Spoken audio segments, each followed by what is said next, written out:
Hello, my crafty friends. I've got a scrap piece of wood and I want to make something with it.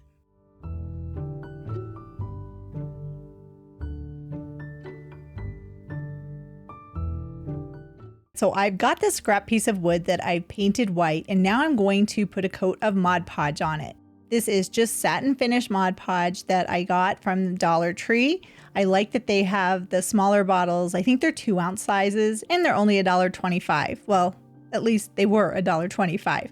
But what I'm going to do is put a coat of the Mod Podge onto the front of my sign.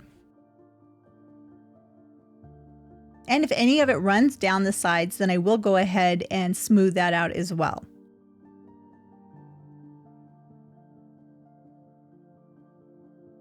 Now, once it was dry, I came back with this adorable picture. Look at this ghost. It is so cute. It's a ghost in flowers. So I want to decoupage this onto the block of wood. And the easiest way that I found to do this without getting any wrinkles is to put the Mod Podge on first, let it dry, and then by using some heat with either a heat press or a small iron and covering it with a Teflon sheet, or you could use parchment paper too, then I'm just going to run my heat press right over the Teflon sheet.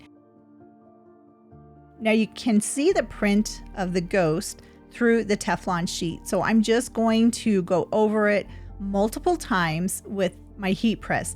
This is going to reactivate the Mod Podge so that it will help to adhere the picture down to the wood.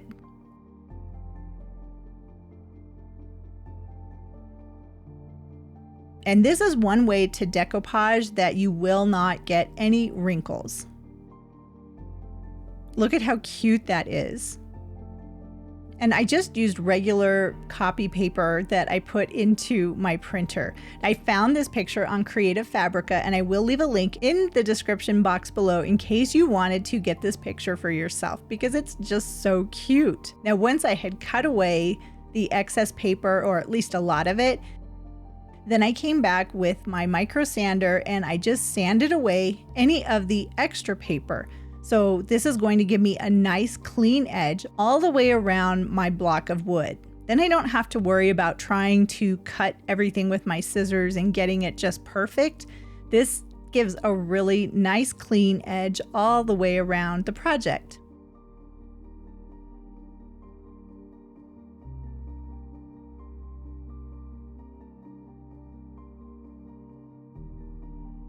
I did use some walnut colored chalk paint on the bottom and the back of the block of wood. The sides and the front I painted with white chalk paint.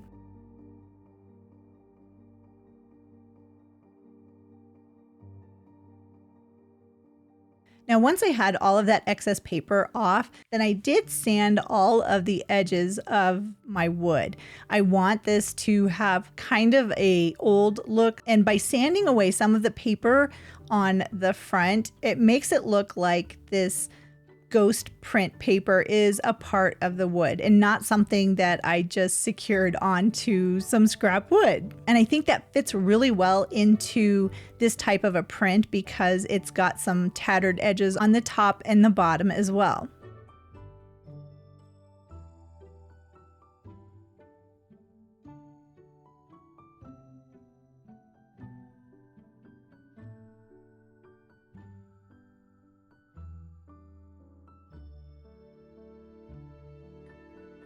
Now I did want to give it a little bit more of an aged look, so I came back and used a little bit of distressing ink to make it look a little older than it is.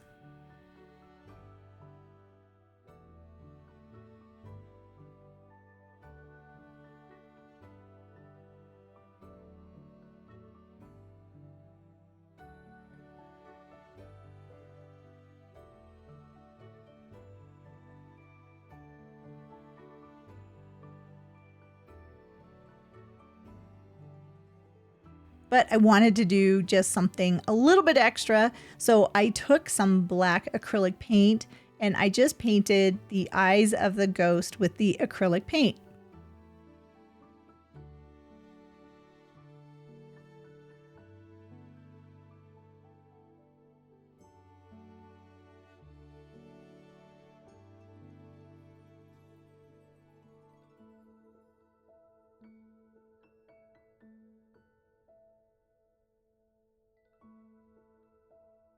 Now, if you're just getting into crafting or decoupage, I think this is a wonderful project. It's super easy to do, and it just looks so nice. It looks just so nice.